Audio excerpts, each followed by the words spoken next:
തലയായി നാൻമുഖനുള്ളിൽ ബഹുമാനത്തെ വളർത്തൊരു വാൽമീകി ശ്രേഷ്ഠനാകിയ മഹാമുനിതാൻ നോവരം എപ്പോഴും വന്ദിക്കുന്നേൻ.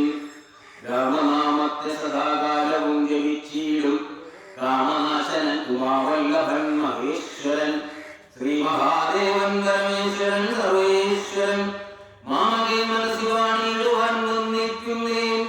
വാരികോത്ഭവനാദിയാകിയ ദേവന്മാരും നാരദ പ്രമുഖന്മാരാകിയ മുനികളും വാരിജശരാരാതി പ്രാണനാഥയും വാരിജമകളായ ദേവിയും തുണയ്ക്കേണം. കാരണഭൂതന്മാരാം ബ്രാഹ്മണരുടെ ചരണാർമാമുതലീനവാം സുസഞ്ജയം മമ ചേതോ ഗർഭണത്തിന്റെ മാലിന്യമെല്ലാം തീർത്തു ശോധനയെ നേടുവാനാവോളം വന്ദിക്കുന്നേൻ. ആധാരം നാനാ ജഗന്മയനാം ഭഗവാനും വേദമെന്നല്ലോരു നാഥൻ താൻ അരുൾ ചെയ്തു.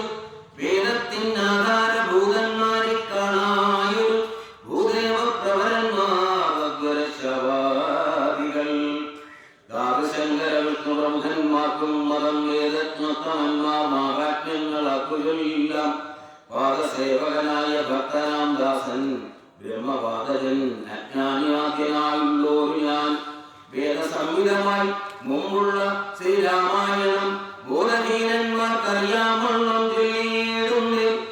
വേദാന്താദി വിദ്യകളെല്ലാം ചേതസ്സിലെഞ്ഞുണർന്നാവോളം തുണയ്ക്കേണം. സുരസംഹരിപതി തദൻ സ്വമഹാപതി വരദൻ ഗൃഹപതി നിർതി ജലപതി തരസാ സദാഗതി സദയം നിധിപതി കരുണാനിധി പശുപതി നക്ഷത്രപതി സുരമാഹിനീപതി തനയം ഗണപതി സുരമാഹിനീപതി പ്രവധഭൂതപതി സുവിവാക്യത്മഗിരപതി കേടാനാം പതി ജഗതി ചരാചരാചരാദികളായുള്ളോരു അഗതിയായോരടിയെന്നെ വിഗ്രഹിക്കണമകമേ സുതമേ ഞാൻ അനിശം വന്ദിക്കുന്നേൻ. അകലൻ മോസനാമിദുഷാമകേസരൻ മൺകുരുനാഥനേകാന്തേവാസികളോടും ഉൾക്കൊരുന്നിങ്കൽ രാമനാമാചാര്യനും മുഖ്യന്മാരായ ഗുരുഭൂതന്മാർ മറ്റുള്ളോരും ശ്രീരാമായണം പുരാവിരിഞ്ച വിരചിതം 100 കോടി ഗ്രന്ഥമുണ്ടില്ലതു ഭൂമി തന്നിൽ. രാമനാമത്തെ ജനിച്ചോരു കാട്ടാളൻ മുന്നം മാമുനി പ്രകടനായി വന്നത് കണ്ടു ഭൂമിയിലുള്ള ജന്തുക്കൾക്ക് മോക്ഷാർത്ഥമേ ശ്രീ മഹാരാമായണം ചമയ്ക്കെന്നരുൾ ചെയ്തു.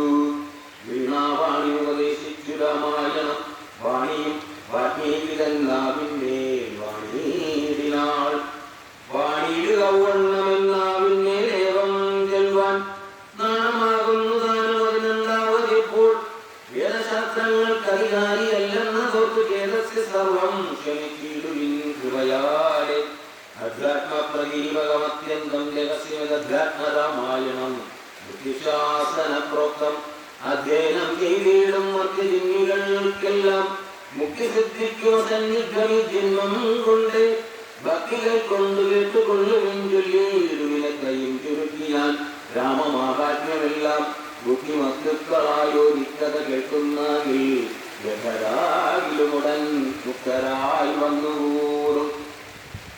രാത്രി ഭാരത്തെത്തിയപ്പോൾ ബ്രഹ്മാദി ദേവഗണം പ്രാർത്ഥിച്ചു ഭക്തിപൂർവം സ്തോത്രം ചെയ്തത് മൂലം ദുഃഖാഭ്യമധ്യേ പോയി സത്തമനായിടുന്ന മെത്തമേൽ യോഗനിദ്ര ചെയ്തിടും നാരായണൻ. രാത്രി മണ്ഡലം തന്നിൽ മാർത്താണ്ഡകുലത്തിങ്കൽ രാത്രി കവീരൻ ദശരഥനതനയനായി രാത്രികാരികളായ രാവണാദികൾ തമ്മിൽ മാർത്താണ്ഡപുരം പ്രാപിപ്പിച്ചൊരു ശേഷം ആദ്യമാം ബ്രഹ്മത്വം പ്രാപിച്ച വേദാന്തവാക്യ വേദിനാം ശ്രീകാവതി ശ്രീപാദം വന്ദിക്കും.